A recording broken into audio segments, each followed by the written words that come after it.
পশ্চিমবঙ্গের সামনে রয়েছে বিধানসভা নির্বাচন, আর তার আগে রাজনৈতিক সন্ত্রাস প্রতিনিয়ত কিন্তু অভিযোগ আকারে উঠে আছে। আবারও অভিযোগ যে নবদ্বীপে এক বিজেপি কর্মীকে পিটিয়ে মারার অভিযোগের তীর রয়েছে সরাসরি তৃণমূল আশ্রিত দুষ্কৃতীদের বিরুদ্ধে। ঘটনায় ব্যাপক চাঞ্চল্য ছড়িয়েছে বাংলার নদিয়া জেলায়। তদন্তে রয়েছে পুলিশ।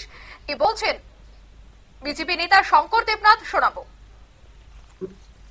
কাজ দিয়ে নাকি যাচ্ছিল, ওখানে সেখানে মারধর করা হয়। সে মতো ওখানে পালিয়ে গিয়ে বাড়িতে চলে যায় এবং বাড়িতে গিয়ে সেখানে নাকি রাত 2টার সময় ট্রেনে এসে তাকে, এটা হচ্ছে কালকে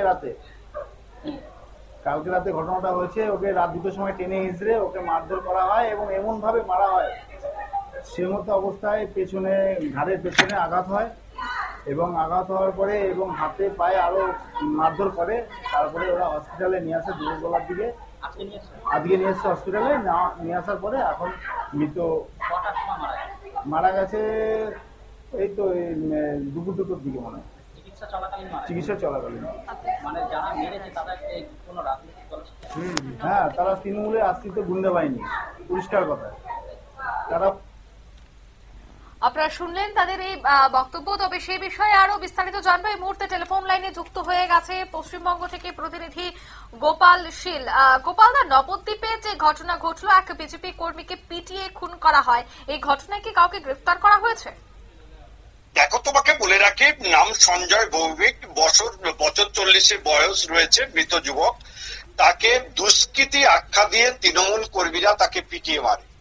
এই নিয়ে চতুর্দিকে নিন্দা ঝড় বইছে। বিশ্বকর্মা পূজার দিন বন্ধু বান্ধব মিলে স্থানীয় একটি ক্লাবে যখন মদ্যপান করে, এরপরে নিজেদের মধ্যে বচসা হয়। বচসার জেরে তাকে পিটিয়ে মারা হয় বলে অভিযোগ উঠেছে।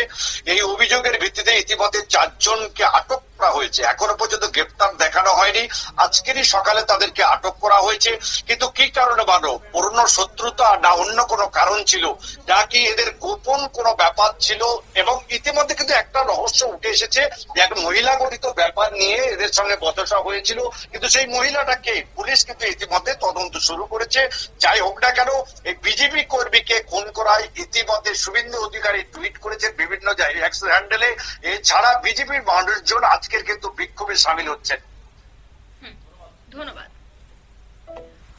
অর্থাৎ অভিযোগের তীর কিন্তু তৃণমূল আশ্রিত দুষ্কৃতীর বিরুদ্ধে এবং এই পুরো ঘটনায় কিন্তু তদন্ত চলছে। তবে নির্বাচনের প্রাক মুহূর্তে যে রাজনৈতিক সন্ত্রাস শুরু হয়ে গেছে পশ্চিমবঙ্গে, তা কিন্তু প্রতিনিয়ত এই ধরনের অভিযোগ দ্বারা স্পষ্ট হচ্ছে। প্রতিনিয়ত বিভিন্ন জায়গা থেকে এই ধরনের অভিযোগই বারবার উঠে আসছে।